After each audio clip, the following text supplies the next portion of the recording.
FGFA programme से पीछे हटना अभी भारत को महंगा पड़ सकता है, क्योंकि चाइना अभी रशिया से Su-57 को खरीदने की कोशिश करने वाला है।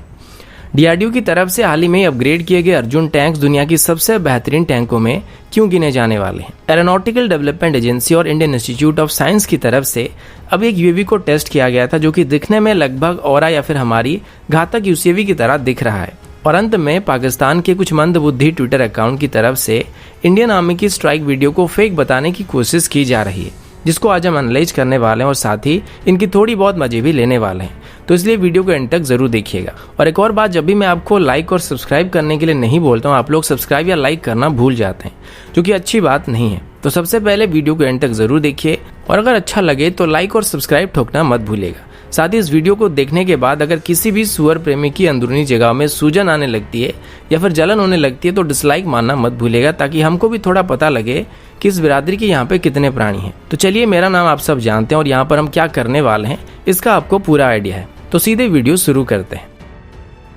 आज की पहली अपडेट Su-57 को लेके चाइना की ग्लोबल टाइम की तरफ से ये बताया गया है कि हो सकता है कि चाइना अभी आगे चल के अपने एयरफोर्स में Su-57 को शामिल करने वाला है। हालांकि चाइना के पास अभी खुद की 5th जनरेशन फाइटर जेट मौजूद है, लेकिन अभी चाइना के जो डिफेंस एक्सपर्ट्स हैं उनका ये कहना है कि चाइना को अपने फोर्स में Su-57 को भी शामिल करना चाहिए। जैसे कि अभी रशिया की तरफ से Su-57 की प्रोडक्शन को शुरू कर दिया गया है और आगे चल के कुछ ही हफ्तों के अंदर इसको रशिया की तरफ से एक्सपोर्ट के लिए क्लियर कर दिया जाएगा। और स्टेटमेंट अभी रशिया की रोस्टेक ऑपरेशन के डायरेक्टर के द्वारा दिया गया था। ग्लोबल टाइम के मुताबिक अगर Su-57 को एक्सपोर्ट करने के लिए क्लियर कर दिया जाता है तो इसको सबसे पहले रशिया, चाइना और भारत में से किसी एक को बेचने की कोशिश कर सकता है।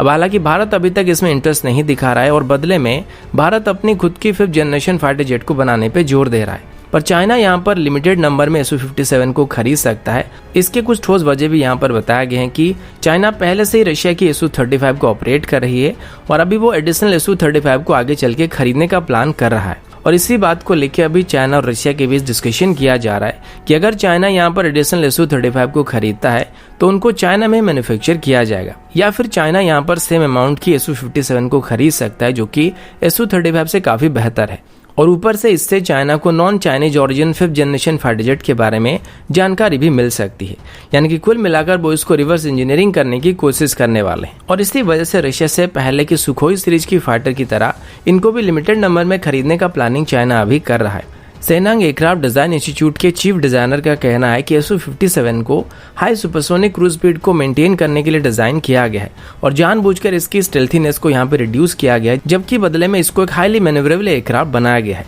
अब अगर यूनाइटेड स्टेट की एयरक्राफ्ट की बात करें तो उनको स्टेल्थ को नजर में रखकर डिजाइन किया जाता है, जबकि रशियन कॉन्सेप्ट यहाँ पे थोड़ा सा अलग है। और रशियन जेट आमतौर पर अपनी स्पीड और मैन्यूवरेबिलिटी से इनकमिंग मिसाइल को डॉज करने के लिए डिजाइन किए जाते हैं और आज के दौर के जितने भी BBR मिसाइल है उन सभी को ये इजीली डॉज कर सकता है। अब चाइनीज एक्सपर्ट्स का ये भी कहना है कि भारत के लिए एक बहुत ही अट्रैक्टिव ऑप्शन हो सकता है, क्योंकि चाइना के पास अभी पहले से ही 5th जनरेशन फाइटर मौजूद है, लेकिन अगर भारत इसे खरीदता है तो ये इंडियन एयरफोर्स की कैपेबिलिटी को काफी बेहतर कर सकता है। लेकिन फिर भी अगर चाइना इसको खरीदता है तो ये भारत के लिए चिंता का विषय बन सकता है। वहीं पर एक सवाल ये भी है कि अगर चाइना का 5th जनरेशन फाइटर जेट सच में इतना बढ़िया है तो वो अभी रशिया से Su-57 को खरीदने में इतना इंटरेस्ट क्यों दिखा रहा है। अगला अपडेट ऑर्डिनेंस फैक्ट्री बोर्ड की तरफ से। तो 2-4 दिन पहले एक अपडेट आया था जहां पर यह बताया गया था कि ऑर्डिनेंस फैक्ट्री बोर्ड की तरफ से अभी US आर्मी को एम्युनिशन सप्लाई करने का ऑर्डर मिल चुका है, जिसमें ऑर्डिनेंस फैक्ट्री बोर्ड की तरफ से 5.56 × 45 mm की एम्युनिशन को अभी US आर्मी को सप्लाई किया जाएगा। इन सभी एम्युनिशन को अभी ऑर्डिनेंस फैक्ट्री बोर्ड के द्वारा भारत में ही मैन्युफैक्चर किया जाएगा, जिसके बाद उनको US को एक्सपोर्ट कर दिया जाएगा। अब इसी के बारे में ऑर्डिनेंस फैक्ट्री बोर्ड की तरफ से बताया गया कि ऑर्डर उनको अपनी एम्युनिशन की बेहतर क्वालिटी और प्राइस की वजह से मिल पाया है। कुछ दिन पहले ऑर्डिनेंस फैक्ट्री बोर्ड के ऊपर लो क्वालिटी की एम्युनिशन को सप्लाई करने का आरोप लगाया गया था, लेकिन ये ऑर्डर मिलने के बाद ये ऑर्डिनेंस फैक्ट्री बोर्ड के लिए एक बहुत ही बड़ा अचीवमेंट है, जो कि उनकी एम्युनिशन की क्वालिटी को दर्शाता है। ऑर्डिनेंस फैक्ट्री बोर्ड की स्टेटमेंट के मुताबिक हम अभी जो भी एम्युनिशन को बनाते हैं वो सभी इंटरनेशनल स्टैंडर्ड की एम्युनिशन है और साथ ही ऑर्डिनेंस फैक्ट्री बोर्ड की तरफ से अपने सभी एम्युनिशन की सेल्फ लाइफ को टेस्ट करने के लिए DGQA के द्वारा अप्रूव किए गए मेथड का इस्तेमाल किया जाता है, जो कि सबसे एक्यूरेट मेथड है। अब ये पहली बार नहीं है जहां पर ऑर्डिनेंस फैक्ट्री बोर्ड को किसी दूसरे देश को एमुनेशन को एक्सपोर्ट करने का ऑर्डर मिला है। अभी भी ऑर्डिनेंस फैक्ट्री बोर्ड की तरफ से अलग अलग तरह के एमुनेशन को और मिलिट्री हार्डवेयर को 30 अलग अलग देशों को सप्लाई किया जाता है, जिसमें Germany, Belgium, Turkey, Egypt, Israel, Indonesia जैसे और भी कई सारे देश शामिल हैं।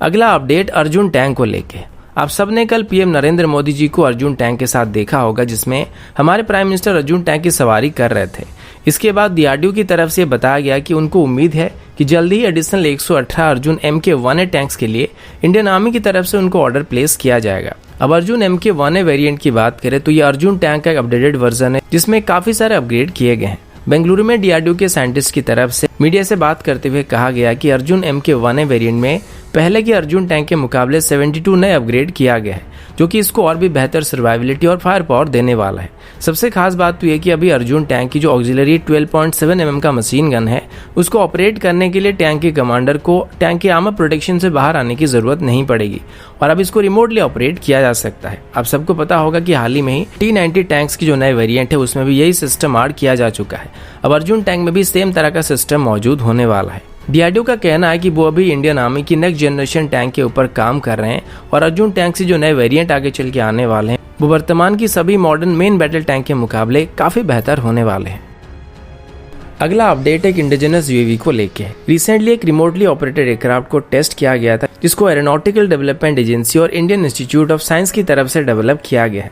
बताया गया कि एक delta wing unmanned aerial vehicle है, जिसको पावर करने के लिए इसमें एक माइक्रोजेट इंजन का इस्तेमाल किया गया है। हालांकि अभी इसे सिर्फ एक साइंटिफिक प्रोजेक्ट बताया जा रहा है, जिसको एडी और आईआईसी की तरफ से जॉइंटली डेवलप किया गया है, लेकिन हो सकता है ये फ्यूचर में एक अलग ही रूप ले सकता है, क्योंकि एडी अभी भारत की औरा या फिर घातक यूसीवी को बना रही है और ये जो स्मॉल स्केल की यूएवी अभी टेस्ट किया गया, ये दिखने में लगभग वैसा दिख रहा है। तो हो सकता है ये उसी का एक स्केल डाउन वेरिएंट, पर इसमें इंटरनल वेपन पे मौजूद है या नहीं इसके बारे में अभी तक कोई जानकारी नहीं दिया गया है। लेकिन इसकी पहली टेस्ट फ्लाइट को अभी Taneja aerospace and aviation field में किया गया था और बताया गया कि टेस्टिंग के दौरान इसको लगभग 190 किलोमीटर प्रति घंटे की रफ्तार में उड़ाया गया था। लेकिन ये जो स्पीड था ये 50% थ्रॉटल के साथ था और ये फुल थ्रॉटल के साथ लगभग 300 किलोमीटर प्रति घंटे की रफ्तार को पार कर सकता है। वहीं पर टेक ऑफ के दौरान इसकी स्पीड 155 किलोमीटर प्रति घंटे के आसपास था और लैंडिंग के दौरान 130 किलोमीटर प्रति घंटे के आसपास की थी। एडी का कहना है कि ये भारत में बनने वाला अब तक का पहला ऐसा यूएवी है, लेकिन